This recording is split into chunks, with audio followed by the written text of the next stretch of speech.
Villa 3, Liverpool 3. The final away game of the Jurgen Klopp era at Liverpool ends with a draw that is just PR this season. Just this season, isn't it?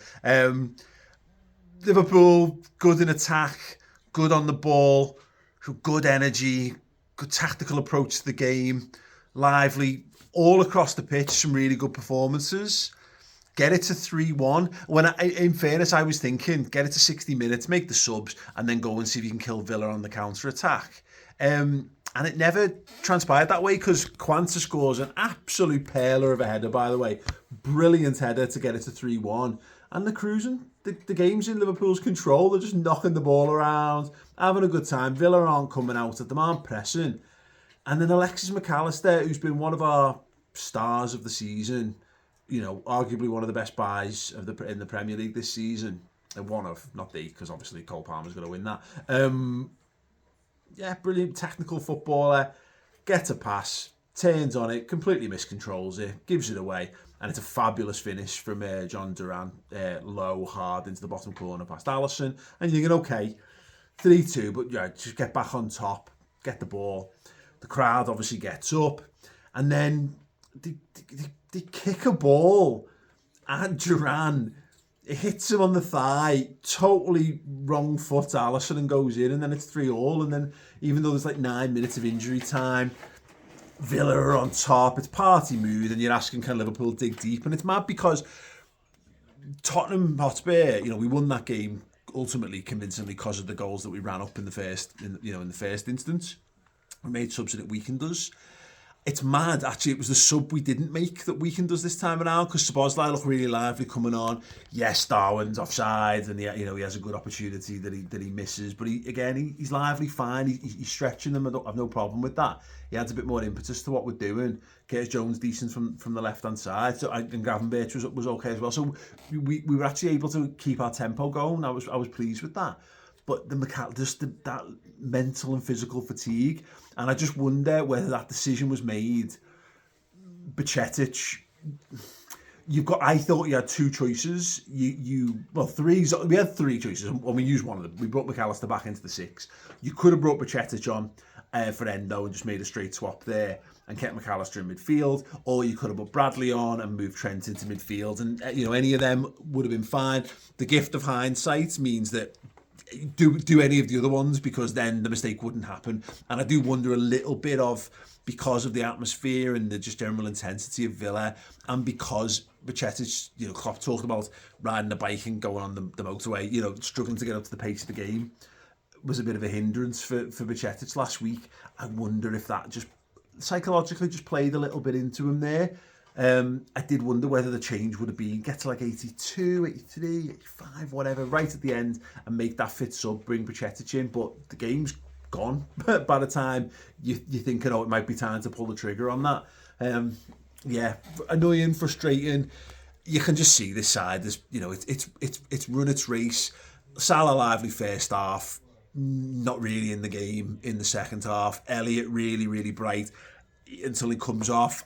He probably could have stayed on, and because we know he's got such a good engine. But I thought Szoboszlai was fine. He added something to our attack when he came onto that. I'm fine with that.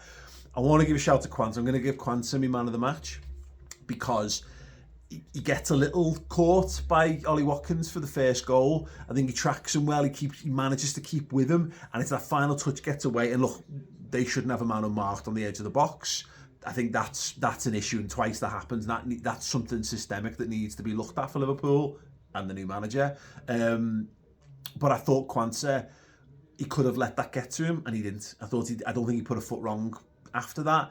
And obviously an absolutely towering header as well. What a season it's been for Jarell Quanta. To go from playing down the football pyramid, League One football has he played? League Two? Well, anyway, not Premier League level. To come in and play at the level that he has done this season is a real credit to him and the coaches and everything. So yeah, I thought Quanta was my man of the match. I'd love to have been able to give it to Cody Gakpo or someone like that. I thought Gakpo was really good, but yeah, look, we don't see the game out, and ultimately I just want to say positive things about Jarell Quanta because I was really impressed by that. I've seen young defenders crumble in the past. Even like Joe Gomez, very good player.